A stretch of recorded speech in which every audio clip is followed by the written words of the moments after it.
وفروعهم أن الله يحفظ الأحياء ويرحم الأموات ويغفر لهم ويعلي درجاتهم في الجنة ويعيد علينا من بركاتهم وأسرارهم وأنوارهم وعلومهم ونفحاتهم في الدين والدنيا الآخرة بسر الفاتحة.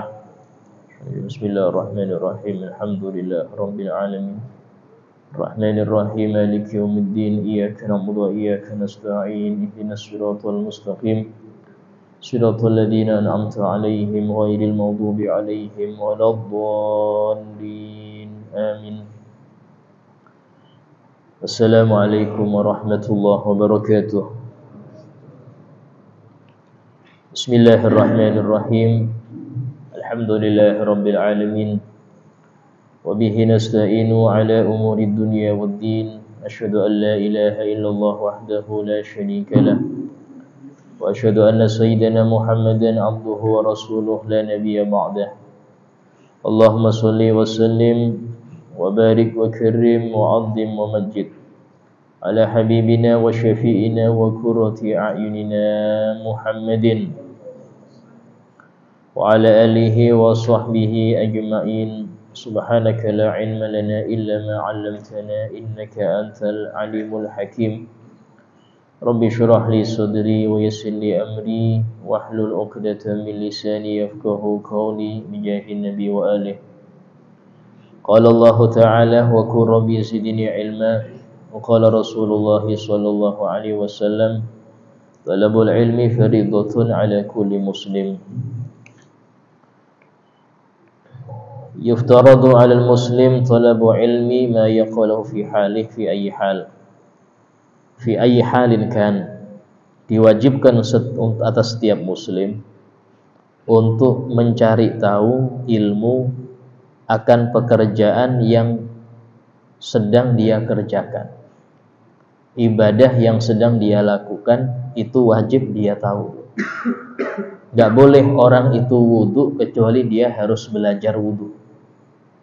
Gak boleh orang itu menikah kecuali dia harus tahu rukun nikah apa, kewajiban suami apa, kewajiban istri apa. Dia harus tahu itu dulu.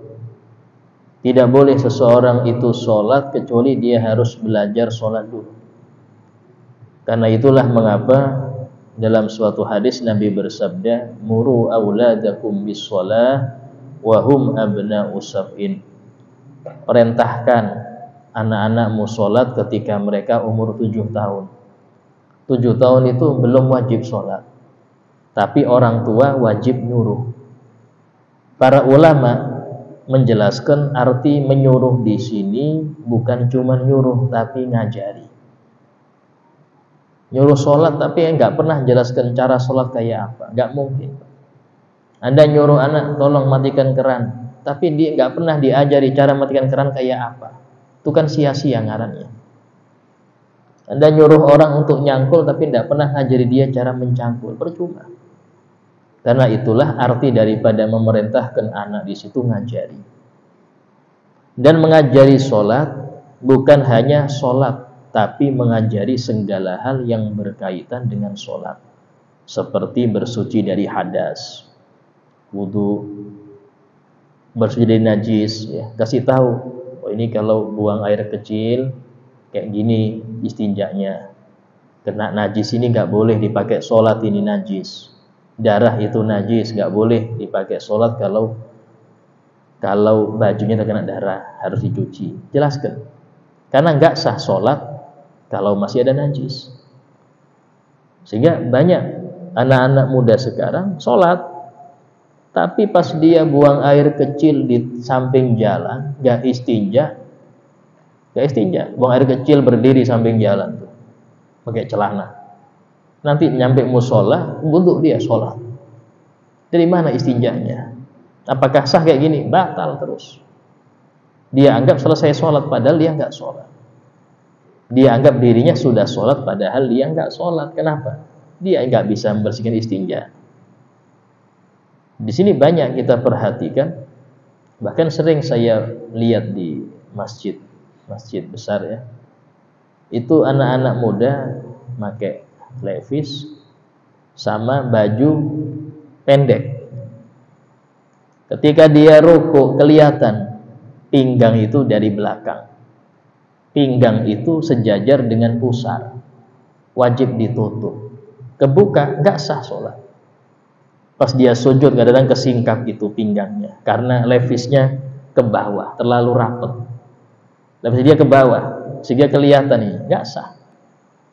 Nah, seperti ini kenapa? Karena dia sholat tapi nggak pernah belajar sholat. Atau dia hanya diajari sholat tapi nggak pernah diajari hal-hal yang berkaitan dengan sholat itu. Karena itulah ngajari anak umur 7 tahun padahal baliknya masih lama. Baliknya itu mungkin umur 10 atau 11. Kenapa? Karena masa ngajarin ini perlu waktu panjang. Nggak cukup sehari selesai. Nah, wudhunya dulu. Wudhu itu berkali-kali. Nggak cukup ngasih materi. Ini rukun wudhu nak ya. Niat ketika basuh muka, dibasuh muka mulai tempat tumbuh rambut sampai dagu, dijelaskan. Cuman waktu praktek nggak ada perhatikan, sulit. Perhatikan waktu wudhu. Itu ada yang belum kebasuh tuh, tangannya, sikunya belum kena. Kadang anak gini dong, nah, nggak sah. Kadang-kadang sampai sini aja, sini nggak kebasuh, nggak sah. Kalau sudah wudhu nggak sah, jangan harap sholat itu sah. Karena itulah ngajari sholat ini berat. Itu kewajiban orang tua. Bahkan dalam Al-Quran Allah berfirman, wa'mur ahlaka bis-sholah wastabir 'alaiha. Perintahkanlah keluargamu. Siapa keluarga di sini? Terutama istri dan anak-anak. Jadi jangan dikira istri nggak sholat, suami tenang-tenang aja. Nah, suami ahli sholat, nggak pernah absen jamaah di masjid, tapi istrinya jarang sholat. Ini nanti suami kumpul dengan orang yang nggak sholat, bukan yang ahli sholat. Jadi suaminya nanti itu dia di hari akhirat bukan kumpul dengan orang yang ahli sholat, dia kumpul dengan yang jarang sholat. Loh, kok bisa Ustaz? Ya dia nggak perhatikan kewajibannya. Siapa? Istrinya. Karena Islam itu bukan agama egois. Wis yang penting saya sendiri masuk surga. Urusan anak istri urusan masing-masing, nggak bisa. Kalau belum siap demikian, nggak usah nikah. Kalau belum siap nanggung tanggung jawab besar, nggak usah menikah. Jomblo lebih afdol. Tapi ketika Anda menikah, maka ada satu nyawa selain nyawa Anda yang wajib Anda tanggung. Ketika punya anak satu, ada 2 nyawa yang wajib Anda tanggung urusan nafkahnya, urusan ibadahnya. Sehingga jangan heran kalau ada orang itu, dia nanti orang di dunia dia soleh tapi diseret malaikat ke neraka. Gara-gara anaknya disiring ke leher.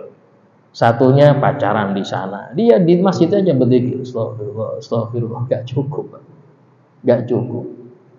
Kenapa? Karena disebutkan dalam suatu hadis, awwalu ma yata'allaqu birrajul ahluhu wa auladuh. Nanti di hari pembalasan, hari penghitungan amal, orang yang pertama kali nuntut hak kepada seseorang laki-laki itu istri dan anak-anaknya.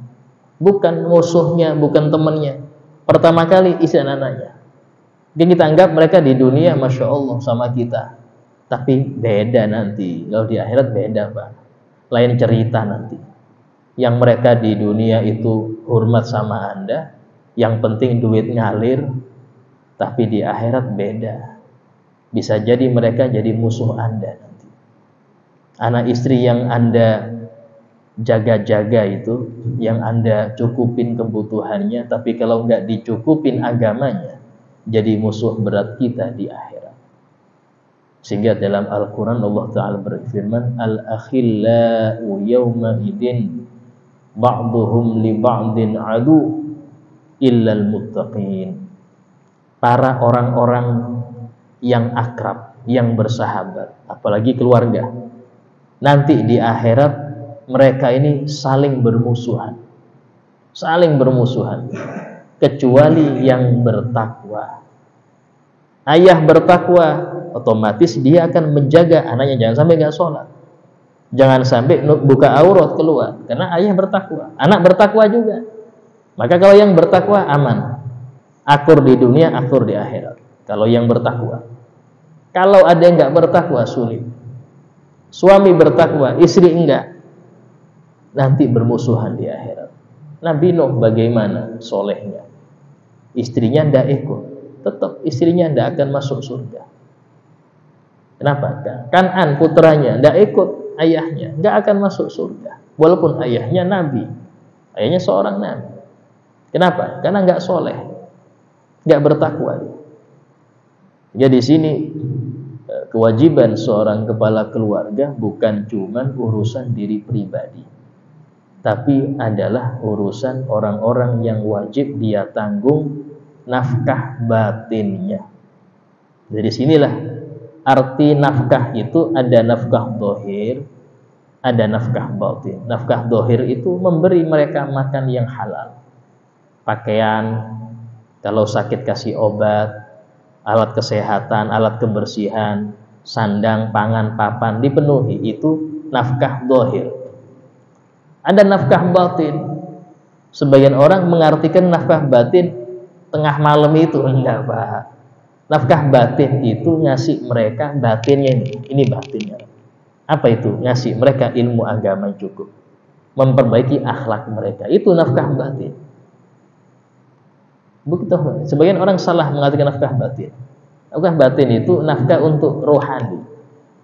Itu apa? Kalau kita nggak bisa ngajarin mereka, bawa mereka ke pengajian, atau arahkan mereka ke pengajian khusus perempuan, cuma kalau ibu atau putri kita arahkan, sehingga mereka bisa memahami agama dan kita tidak dituntut di akhirat. Kita nggak bisa ngajari, bisa jadi mungkin sibuk atau apa.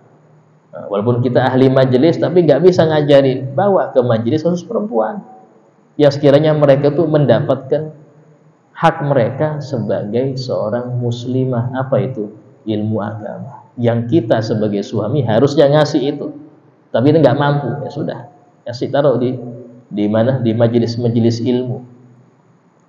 Nah, ini termasuk kewajiban. Sehingga dikatakan kalau orang itu belum wajib zakat, nggak wajib dia belajar zakat. Orang fakir nggak wajib belajar zakat karena dia nggak punya harta dizakati. Orang yang belum ada kewajiban haji nggak wajib belajar ilmu haji.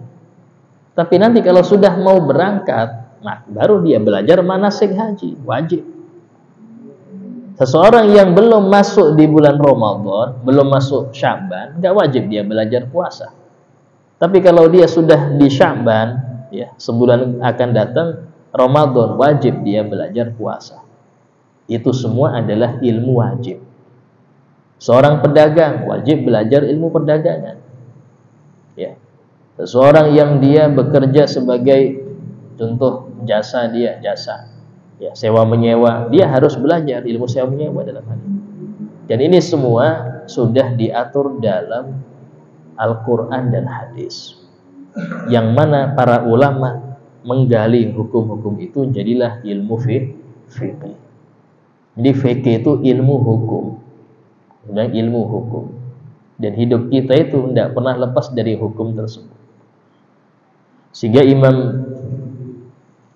Sayyidina Umar bin Khattab, beliau pernah berkata kepada rakyatnya waktu itu di masa khilafah beliau, la yabi fi suqina, tidak boleh jual beli di pasar kita, pasar muslimin, illa man alima ahkamallahu fi, kecuali orang yang sudah ngerti hukum Allah dalam jual beli.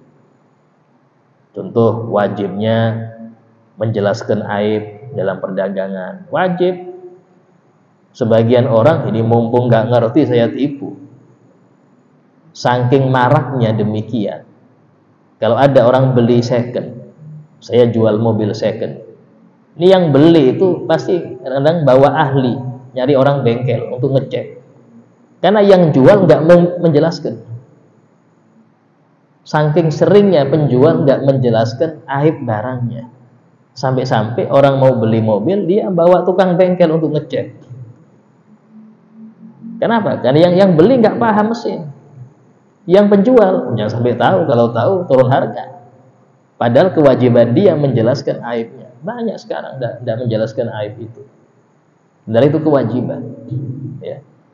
Terus kemudian mengurangi takaran haram, harus ngerti dia, harus paham. Berapa banyak sekarang ini, gak jauh-jauh lah ya. Anggap yang bensin 1 botol itu jarang yang sampai seliter, Pak. Tapi bilangnya seliter, itu kan sudah ngurangi itu. Dijual 1 liter pertalite 14.000, padahal nggak sampai seliter. Coba dia bilang sebotol, nggak apa-apa, karena memang 1 botol dia jual, bukan seliter. Tapi kalau dia bilang seliter, padahal dia ngerti, saya tadi belinya 20 liter Ustaz, itu cukup untuk 22 botol. Nah, berarti nggak sampai seliter per botol. Nah, kalau dia seperti itu, uangnya bagaimana bisa halal? Sementara dia jual beli harus ngerti hukum Allah dalam jual beli. Dan masih banyak lagi. Ya. Nah, ini hukumnya wajib. Karena itulah hukum Islam itu bukan hanya berkaitan dengan urusan di masjid saja. Di kantor ada hukum Islam. Di rumah didik anak ada hukum Islam. Di kamar Anda hendak berhubungan dengan istri ada hukum Islam. Di pemerintahan ada hukum Islam. Berpolitik ada hukum Islam. Semuanya diatur oleh agama. Jangan cuman urusan yang besar-besar ya. Urusan kita masuk kamar kecil aja diatur oleh agama. Sampai mau buang air loh, diatur. Tidak boleh masuk kecuali kaki kiri. Jongkok kalau buang air kecil, nggak boleh ngadep kiblat, nggak boleh menghadap matahari terbit atau terbenam, diatur oleh syariat. Nggak boleh berbicara, nggak boleh melihat kotoran yang keluar, diatur oleh fikih, itu diatur. Urusan buang air, Pak, apalagi sampai dengan pasangan, didik anak, bertetangga, diatur semua. Bahkan ada fikih tetangga, itu ada. Fikih tentang hukum bertetangga itu ada. Bayangkan kalau sudah mikir gitu, banyak betul Ustaz hukum. Bukan banyak betul, Anda terlambat mempelajarinya. Karena belajar itu dari awal. Kita kadang-kadang sudah ini terlambat, ya sesempatnya Ustaz. Kalau nggak sempat ya nggak hadir. Nah, ini kayak apa mau paham?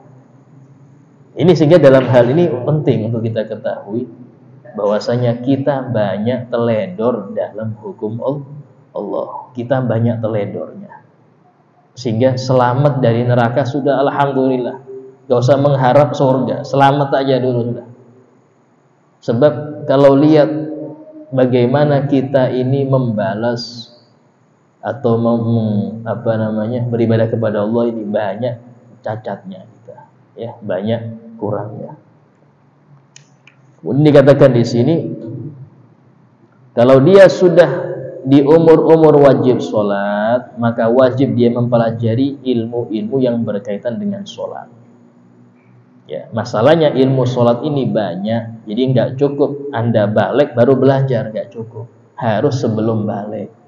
Karena itulah umur 7 tahun sudah harus diajari. Tapi itu continue, Pak. Bisa-bisa setahun itu belum kelar, belum prakteknya. Yang sudah praktek pun perlu diawasin terus. Kadang-kadang anak itu pas tidak ada kita nggak baca Fatihah, depan kita baru Bismillahirrahmanirrahim Fatihah. Kadang-kadang ada yang nggak baca tahiyat, kita tegur lagi baru tahiyat. Ini kenapa? Karena tadi Allah berfirman, wastabir 'alaiha, sabarlah di dalam mendidik anak urusan sholat. Harus sabar. Ada di antara yang hadir pengajian, ya, itu ngeluh-ngeluh anaknya ini nggak ada yang sholat, kasihan. Padahal sudah menikah, sudah pada orangnya masya Allah, tapi anak-anaknya nggak ada yang sholat. Ini walaupun punya kerjaan bagus, mentereng, hasil gaji besar, nggak ada gunanya. Nggak ada gunanya kalau nggak sholat. Ya, kenapa? Karena hidup ini orientasinya bukan dunia tapi akhirat. Kemudian dikatakan di sini, Di antara ilmu, kata beliau, minal ulum ma laysa bidiniyin wala syar'i. Ada di antara ilmu itu yang bukan berkaitan dengan agama atau dengan syariat. Ya. Seperti apa? Seperti ilmu bahasa, sampai belajar bahasa Inggris, belajar bahasa Jerman, ya, bahasa daerah, itu hukumnya kayak apa? Karena dia nggak masuk hukum syariat, bukan hukum agama.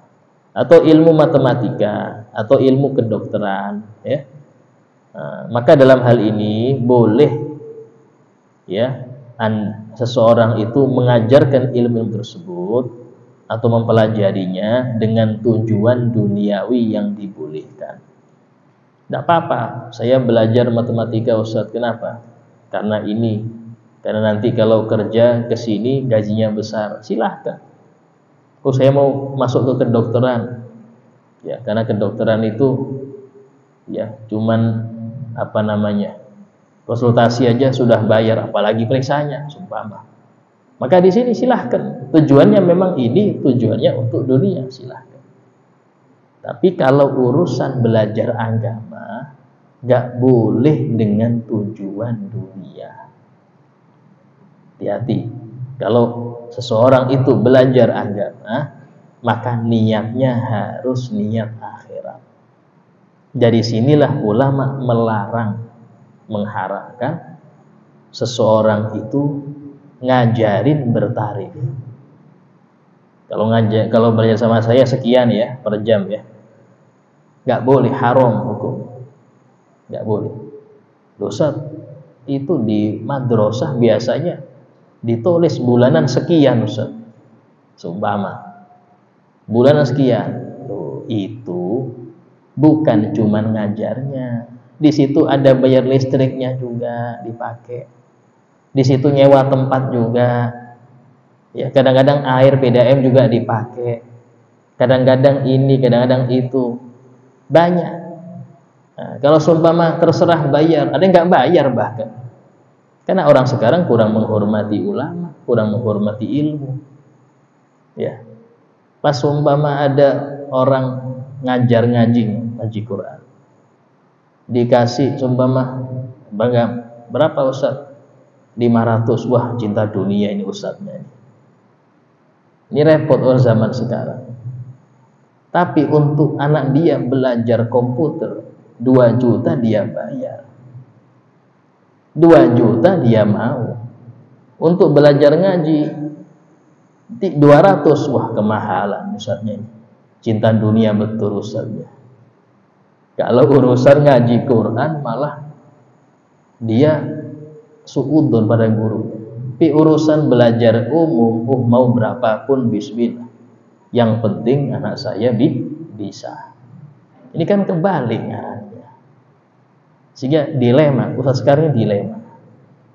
Ya.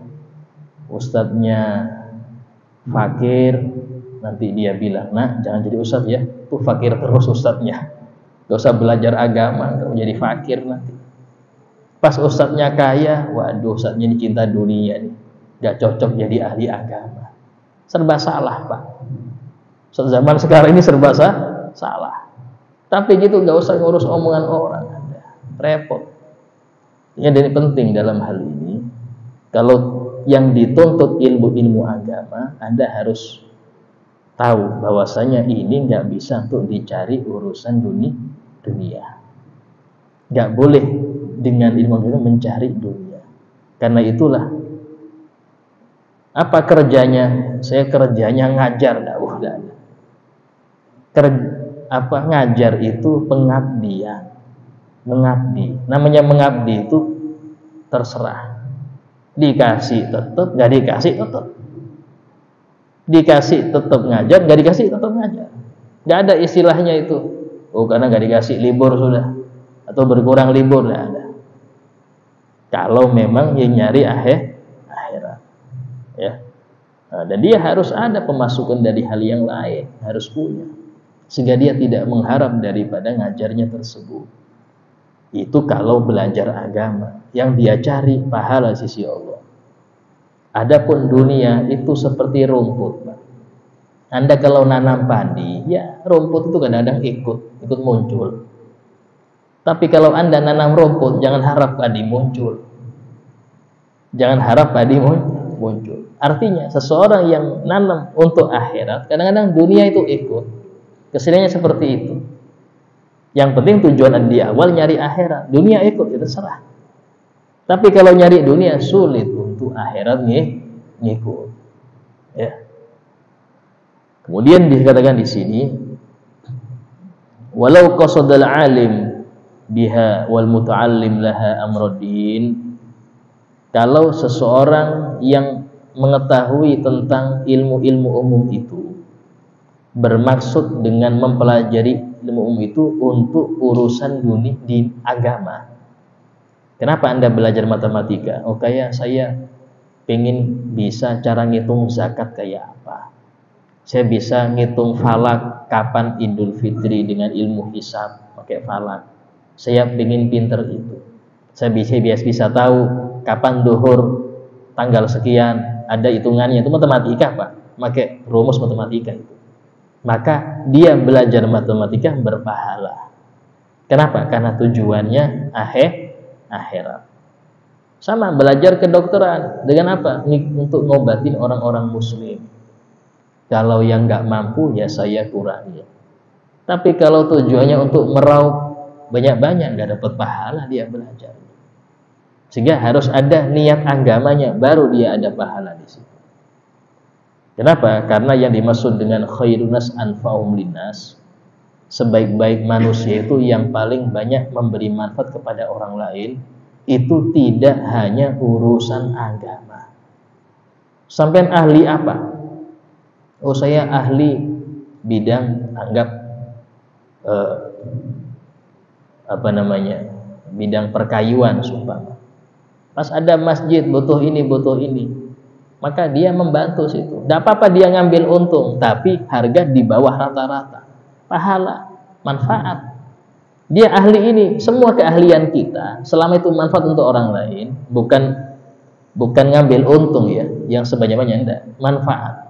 Itu berpahala nilainya. Nggak harus ilmu agama, asal manfaat.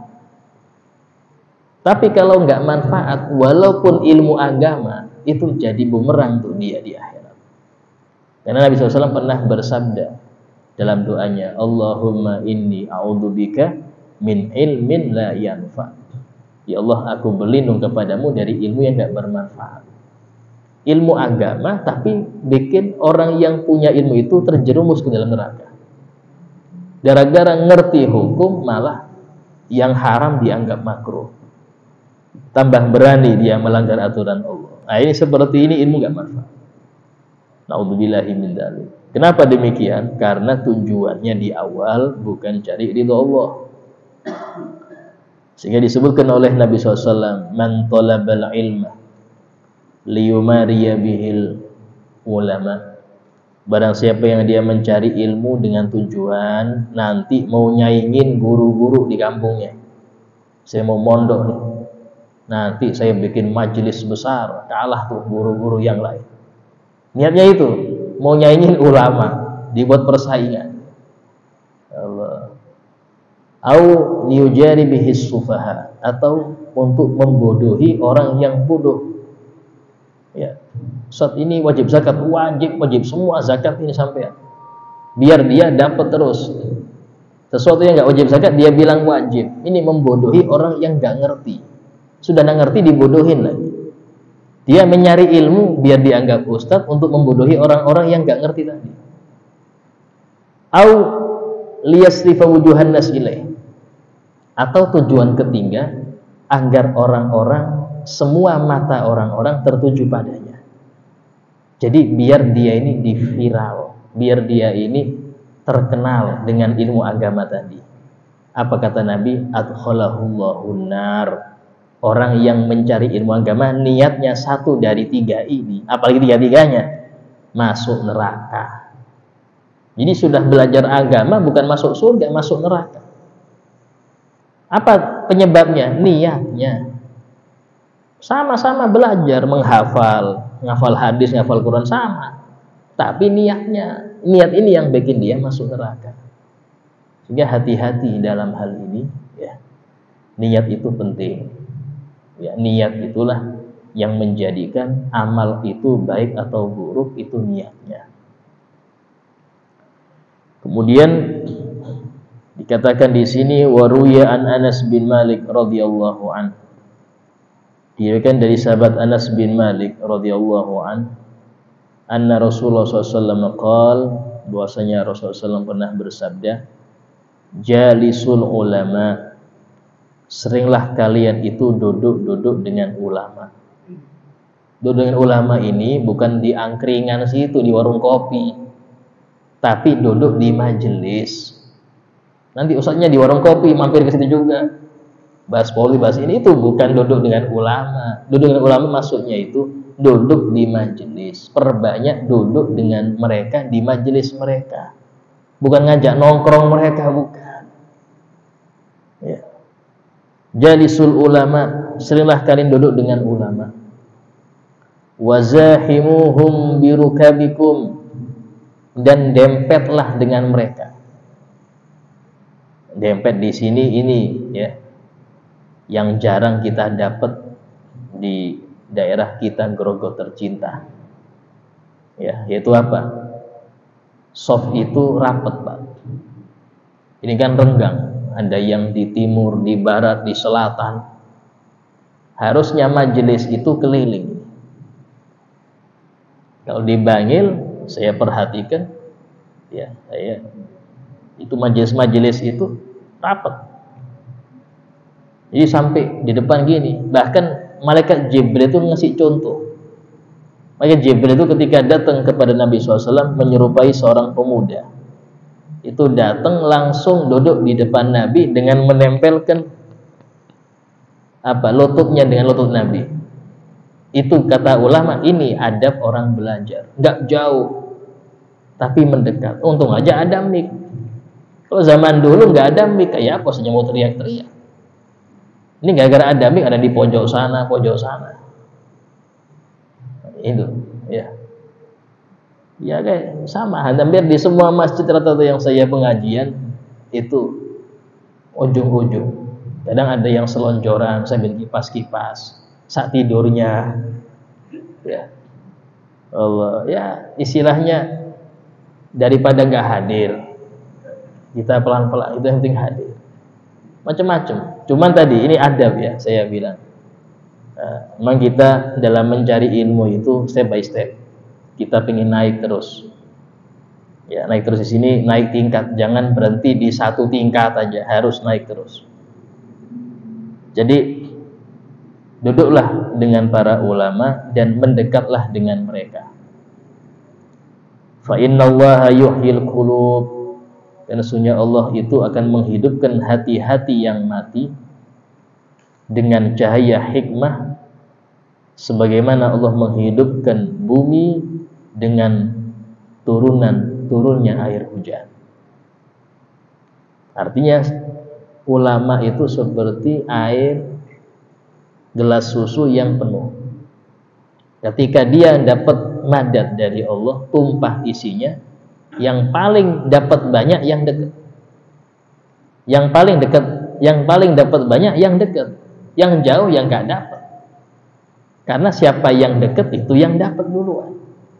Nah, seperti itu. Di penjelasannya agak panjang. Cuman karena sudah isya, ya kita akhiri dulu sementara, ya. Mungkin ada yang mau bertanya. Ya. Assalamualaikum warahmatullahi wabarakatuh. Assalamualaikum warahmatullahi wabarakatuh. Kita kan bekerja sebenarnya tadi Bapak menjelaskan suatu pekerjaan itu kita harus mengetahui ilmunya. Kalau saya kan itu bekerja di bidang jasa, itu apakah kita memberikan jasa itu kita sendiri menentukan. Nah, nanti seandainya itu orang yang membayar itu tidak sesuai, juga kita tidak masalah. Tapi niatnya kan juga kita niatnya sesuai dengan pengetahuan kita dan ilmunya kita. Contoh, kalau sunat misalnya, sunat itu sampai perawatan kita berapa Pak? 1 juta atau 1,5 juta. Itu apakah harus begitu atau terserah aja? Dan kalau terserah itu tidak bisa juga Pak. Karena mereka terserah dari pesan tadi, ya terserah dia. Sedangkan itu kan tidak sesuai dengan perawatan yang dikeluarkan. Ya, untuk seperti khitan, ya, sunat atau pengobatan itu bukan cuman skill, tapi juga ada yang dijual. Obat dijual, ya kan? Terus alat-alatnya itu dijual. Minimal dipakai itu disewakan. Nah, itu ada harga pasti. Gak mungkin orang jual terserah mau beli sih berapa, bangkrut dia kalau jual gitu. Sehingga di sini tidak apa-apa dia menentukan. Asal dan tergantung daripada yang disunat. Kalau dia sumpama cocok dengan harga sini, ya, walau karena mungkin keahliannya ini tidak apa-apa. Atau dia lebih cocok yang lebih mahal sana, sama-sama sunat, terpotong juga sama, cuman sana lebih mahal, ada yang 3 juta kadang-kadang. Oh, lebih cocok situ saya karena gini, terserah. Dari sini tidak ada patokan sampai berapa.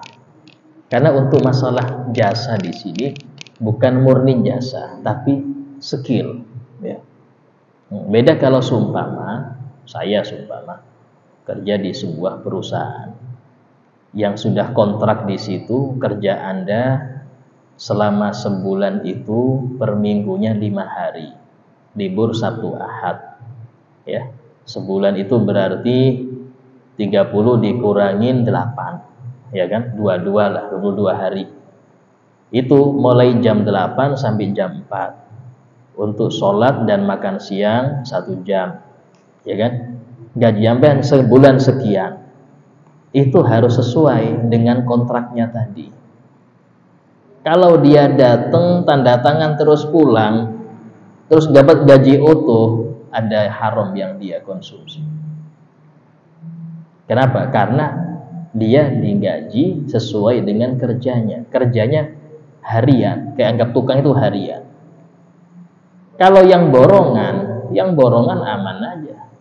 Yang penting dia istilahnya beres pekerjaan, mau datang jam berapapun, yang penting beres dan gajinya sekian sesuai dengan kontrakannya tadi. Oh, ini per meter Pak, berapa sampean ngasih? Per meter 60.000. Ya sudah, ini sampai garap sampai selesai saya bayar sesuai dengan berapa meter itu. Mau itu dia kerjanya siang aja, sore aja, terserah dia. Bahkan nggak masuk 2 hari pun nggak masalah. Karena yang penting kelar saya bayar. Ini namanya jasa di situ. Kalau pegawai apa?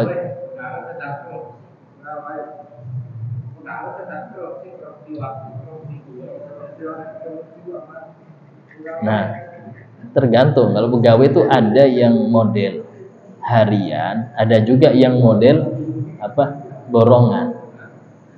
Ya, saya pernah itu ada orang yang model kasih kerja apa gitu, asal tuntas cair. Ya silahkan yang seperti itu. Dia harus tahu saya ini model harian apa model borongan. Dia harus paham di situ. Ya. Kalau pegawai kan bulanan. Tidak semua. Ya. Makanya di sini harus kita paham pekerjaan kita itu bagaimana sehingga nanti hasilnya juga harus jelas. Ya. Nah, insyaallah apa yang sudah kita jelaskan bisa dipahami dan kita akan bahas tentang hadis yang akan datang pada pertemuan selanjutnya. Fadilah habibina syafiina wa Muhammad SAW. لأن الله يغفر الذنوب ويصفح العيوب ويشفي القلوب ويحيي القلوب يسر الأحوال والأكوال والأفعال بجاه مولى بلال سيدنا محمد صلى الله عليه وسلم. الفاتحة. بسم الله الرحمن الرحيم. الحمد لله رب العالمين الرحمن الرحيم مالك يوم الدين إياك نعبد وإياك نستعين اهدنا الصراط المستقيم صراط الذين أنعمت عليهم غير المغضوب عليهم ولا الضالين آمين. Bismillahirrahmanirrahim. Alhamdulillahirabbil alamin. Allahumma shalli wa sallim ala sayyidina Muhammad wa ala alihi wa sahbihi ajma'in. Rabbana anfa'na bima 'allamtana, rabbi 'allimna alladhi yanfa'una, rabbi faqihna wa faqih ahlana wa qarabatin lana fi dinina. Rabbi wafiqna wa finhum lima tartadi qawlan wa fi'lan karama. Warzuqil kulla halalan da'ima wa akhil adqiya ulama nahda bil khair nufa kulla syar. Rabbana waslih lana kulla syu'un wa fira birridha minka uyun wa qadi 'anna rabbana kulla duyun qabla an ta'tiyana rusulul manun.